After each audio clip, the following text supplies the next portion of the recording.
Today we're watching Grey's Anatomy. Previously on Grey's Anatomy. This man is a whore. Has always been a whore. Will probably always be a whore. But, I mean, that's not... Put a plant in the shot, make it look real nice. I want to show you what actually is real and probably not real from Grey's Anatomy. I've never seen Grey's Anatomy before in my life. Oh, here it is, Grey's Anatomy. Let's just press play.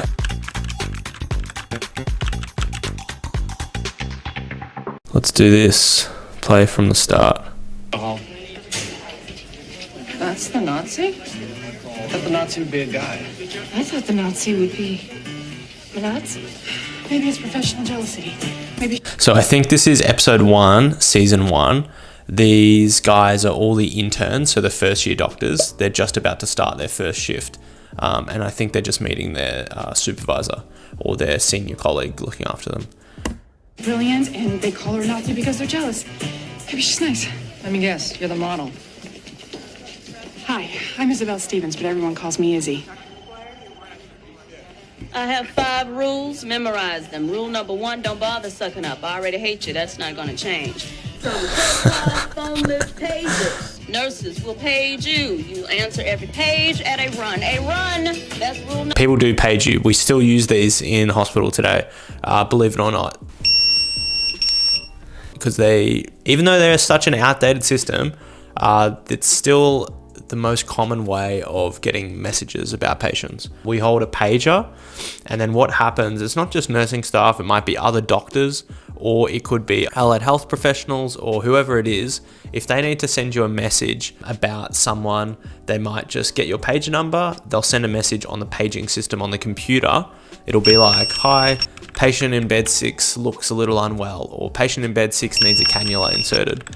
Please come and do it. And they might give you a callback number. Otherwise, you just have to either call the ward that they're calling from, or you can just go and see the patient or find them and work out what you need to do. But yeah, it looks like a pretty stressful start already. First shift starts now and lasts 48 hours.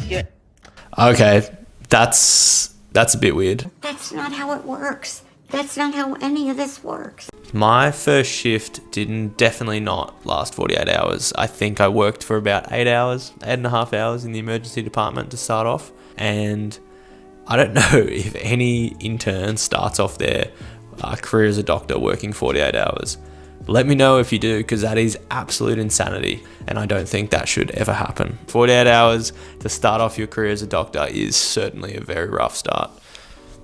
Interns, grunts, nobodies, bottom of the surgical food chain. Certainly how I felt. Orders work every second night until you drop, and don't complain. On call rooms, attendings hog them, sleep when you can, where you can, which brings me to rule number 3. If I'm sleeping, don't wake me unless your patient is actually dying. I'm just taking notes. The dying patient better not be dead when I get there. I don't... The on-call rooms, they look a little bit similar to this, except for the fact that they don't have bunks in them.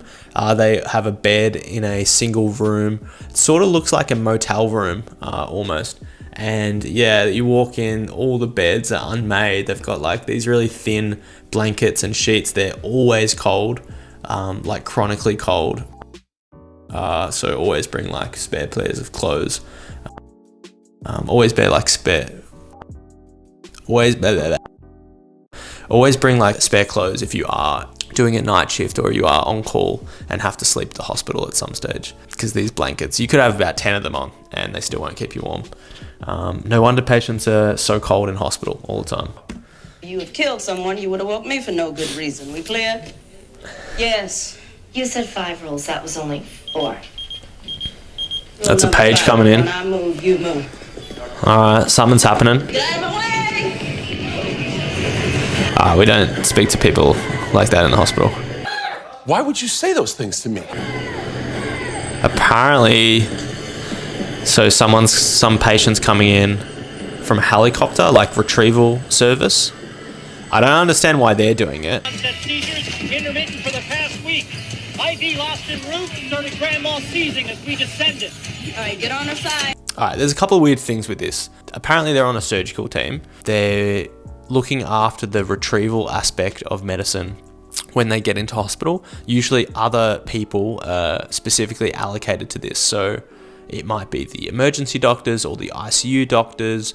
There might be one surgeon there if there's a surgical issue or suspected surgical issue, but there's like 4 interns here and a senior colleague who are all wheeling the beds and getting handover.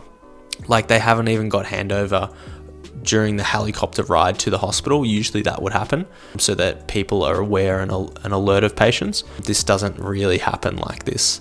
And usually there's people wheeling the beds for the patient, not the doctors themselves.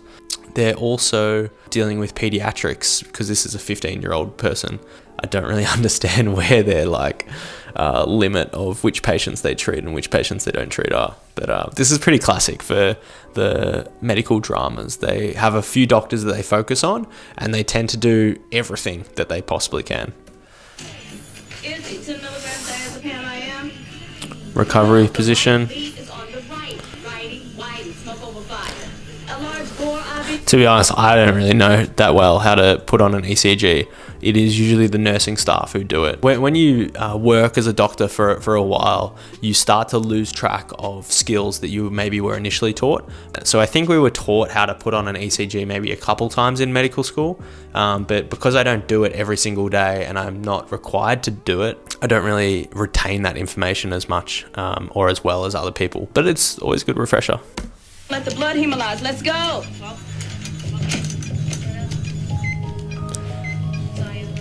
Okay, this patient's starting. Absolutely, Dr. Berg. Patient's starting to wake up. Dr. Bailey, the shotgun. A freaking 12 gauge, what do you think? That means every test in the book: CT, CBC, Chem 7, top screen. Christina, you're on labs. George, patient workup. If a patient comes in and we don't have any idea what's wrong with them, or they can't tell us what's wrong with them, either because they're too intoxicated or they're, in a seizure, for example, like this, then I think we have to be a bit more liberal with our investigations that we order.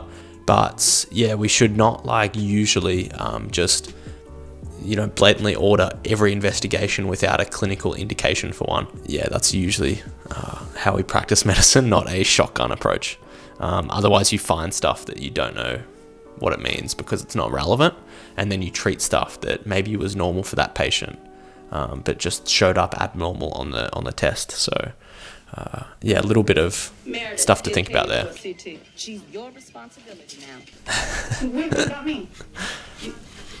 Honey, you get to do rectal exams.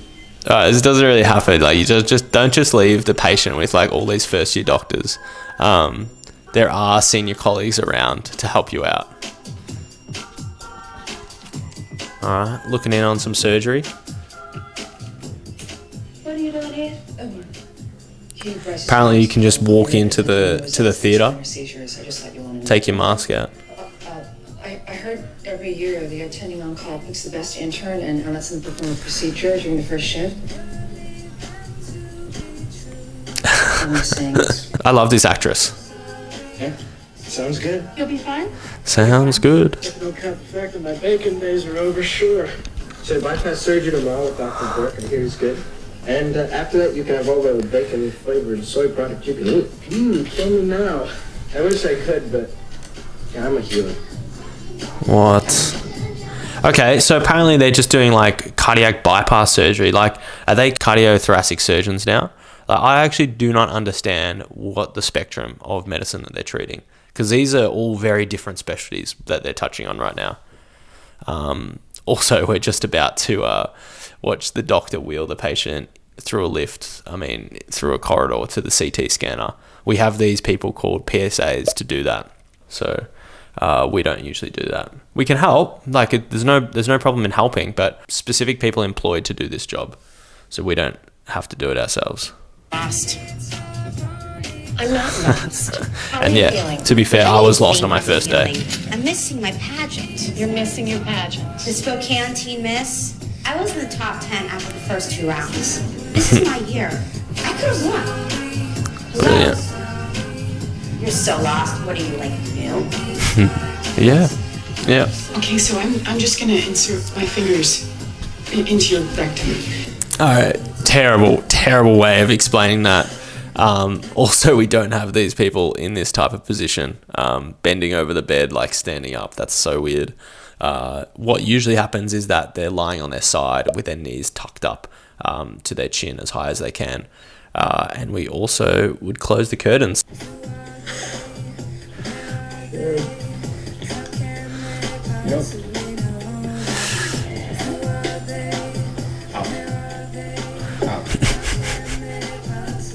Bet you missed a lot when you first started out.